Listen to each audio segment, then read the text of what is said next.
Ito pala guys ay pwede siyang gawing jam. Panood ko kasi sa YouTube tinatawag kasi namin ito parang cranberries, pero sinearch ko yung pangalan ito sa isang app sa mga plant, yung mga tinik-tinik. So ito na yun guys, kanila pakukuluan ko to hanggang sa malusaw yan. Pag gusto niya medyo manamis-namis, pwede nyo dagdagan ng sugar. Ito na ba guys, kumukulo niya. Kalambot lang naman yun. So guys, medyo i-caramelize lang natin yung sugar.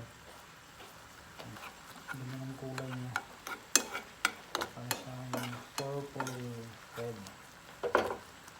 Kaya naman ko siya, pero medyo mapait, pero hindi siya naman kapait. Ito na yung finish product guys. So itatry ko tong palaman sa tinapay. Tingnan natin kung ang lasa. Ito na yung bread. That is the verdict.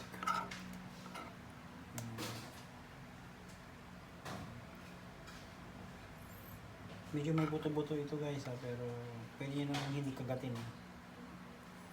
Yan, tikman natin.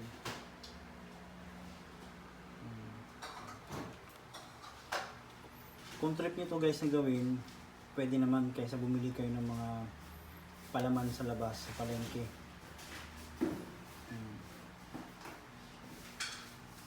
May lasang pakla pero hindi naman siya ganun kapait. Kung i-rate ko to guys, siguro mga nasa 8 naman. 8. So, thank you for watching guys. Ito pala guys ay pwede siyang gawing jam. Panood ko kasi sa YouTube tinatawag kasi namin ito parang cranberries, pero sinearch ko yung pangalan ito sa isang app sa mga plant, yung mga tinik-tinik. So ito na yun guys, kanila pakukuluan ko to hanggang sa malusaw yan.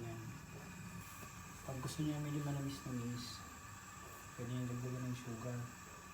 Ito na ba guys, kumukulo niya. Kalambot lang naman yun.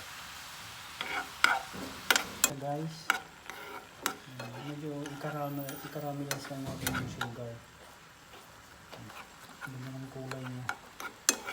Para siyang purple red.